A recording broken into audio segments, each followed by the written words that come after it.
is when I thought of inviting Archa, who is a MPhil scholar in Imhans Calicut. So she's going to try to tell you, I mean, to give you a very brief and comprehensive idea of all these concepts which are covered in the Unit 1. So over to you, Archa. Thank you. First of all, I introduce myself once more. I am Archa. I'm doing my second year MPhil in psychiatric social work at the Institute of Mental Health and Neurosciences, Calicut. And so I am really overwhelmed to take this session. So before starting the session, I would like to know. So when I asked to talk about mental health, most of you were talking about your emotions, right? So is it only about emotions? Do we have anything more?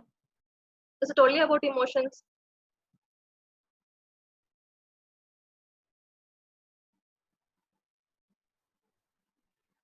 Okay, I'll tell. So talking about mental health, it's not just emotions, okay? It is you have a component of behavior, you have the component of thought patterns, emotions, all of them together make this mental health, right? So I'll be dealing with the first unit in your syllabus. So if there is any doubts or any comments or any suggestions or if I have to reduce my speed, just unmute your mic and tell. Okay, fine. So to introduce the word mental health to you, I hope everybody will be familiar with the WHO, World Health Organization's definition of mental health. I have divided the definition into various parts so that it is easy to understand. So first, WHO says that mental health is a state of well-being. Okay. So what do you mean by a state? State is something which is time bound. That is, for this time I am happy, or for the next 2 weeks I could be depressed, or for the next few. It's all about the time at which we are talking about. Okay. So time is an important factor when we talk about mental health. Currently, my mental health will be okay, but after 2 weeks, it can change. So it also talk about the drastic change that can happen in mental health. It need not be the same throughout your life. It can always be changing. So that is what they mean about a state of well-being. And second part is the individual realizes his or own potential. This part talks about the individual being able to recognize his abilities, his skills, his weakness, and limitations.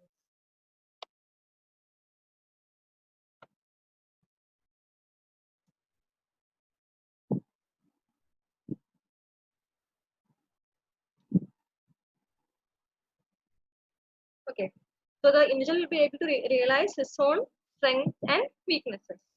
So if you ask me, my strength could be I'm a good dancer, and my weakness could be my anxiety. I should be able to realize who I am and what my skills and limitations are. That is the second part. And third one is one will be able to cope with the normal stressors of life. The stresses and problems is something which is very usual, very common in your day-to-day life. We might not find anyone without any problem, right? All of us will be facing one problem or the other. So all of us will be dealing with it in our own way, somehow, right? So people with poor mental health will find it difficult to deal or cope with their normal daily life problems. Okay. And next component is can work productively and fruitfully. For example, you study for your exam, you prepare the notes, you prepare a schedule for studying, you study properly. But at the end for the exam, you may not be able to reproduce it. You may not memorize, you may not remember whatever you have learned. So you are not able to produce it. That means that you have a poor mental health or you have some mental issues. Fine. And another is the last part is one is able to make contribution to his or her community. So this is the definition of WHO. Do you have any doubt in this definition? Any doubts? Doubt ಇದ್ರೆ No, ma'am. unmute ಕೇಳಿ No ಆಯ್ತಾ? doubts, ma'am. Okay, fine. Now, mental health, as I also already said, is it just an absence of disorder? If I say I don't have depression, if I say I have no schizophrenia, does it mean that I am mentally okay? I am mentally fit, or I am mentally healthy? The answer is no. Okay, you need not be you need not have a mental disorder to be mentally ill or mentally weak. For example, there are times when in which we are low, we have a low mood.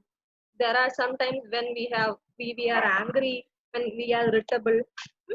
So these are some mental health issues and not disorders as such. But even though even when we have a mental disturbance or mental issue or mental problem, we may have such significant impairment in our functioning level. Okay. Now, as I said earlier, mental health has various components. It has emotional, behavioral, and cognitive elements. So if suppose we are happy, does it mean that we are mentally okay? Or does it mean that we have a good mental health?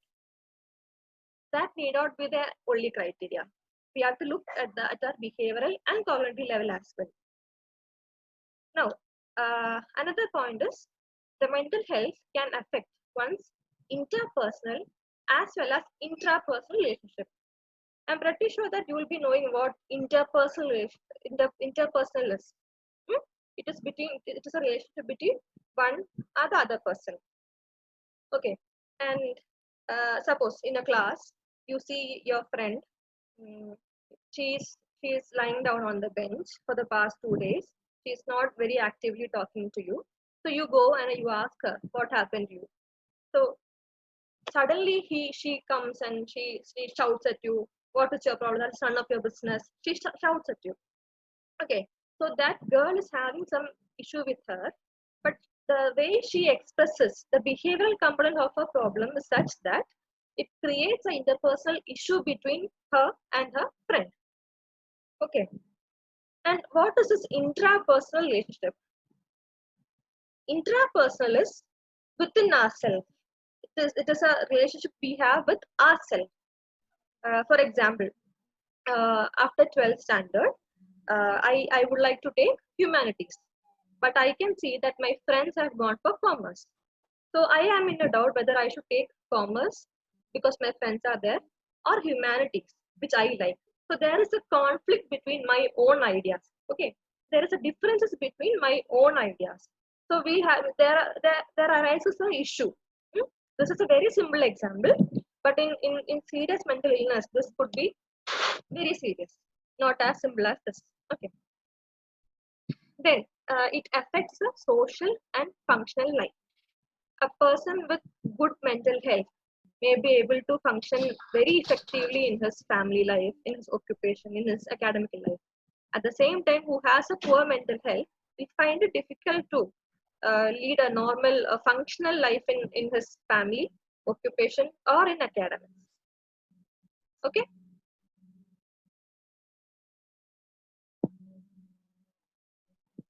Now, there are 6 main criteria or characteristics to say that one is having a positive mental health. Okay. The first criteria is attitude towards self. That is what we think of ourselves. That is the first criteria. So I'll explain this with an example. If you ask a depressed person, how do you feel about yourself? The usual answer what they tell is, I feel I am useless. I feel I am worthless. I feel I don't have any hope in my future. That is the common attitude of depressive patients. But if you ask a normal person with a good mental health, for example, they may say, I'm looking forward to my future, or I think I have such and such good qualities. I think I have such and such good capabilities. So there will be the positive for people with positive mental health. Their attitude towards themselves could be positive. No, they will be able to accept themselves. They will be able to accept their limitations, their challenges, and their problems also. Then second part is growth, development, and self-actualization. Now, I hope you have learned about development psychology, where a person goes through various stages of lifespan, right? So each stage has its own milestones and tasks to complete. A person with positive mental health will be able to move from one stage to the other in a positive manner, whereas a person with poor mental health will find it difficult to adapt to each stages in their life. Okay.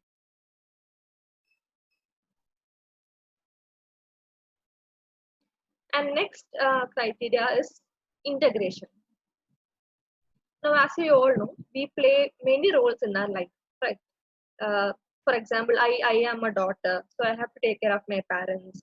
I am a granddaughter, I have to take care of my grandfather, grandparents. Then at the same time, I am a student, so I have academic responsibilities.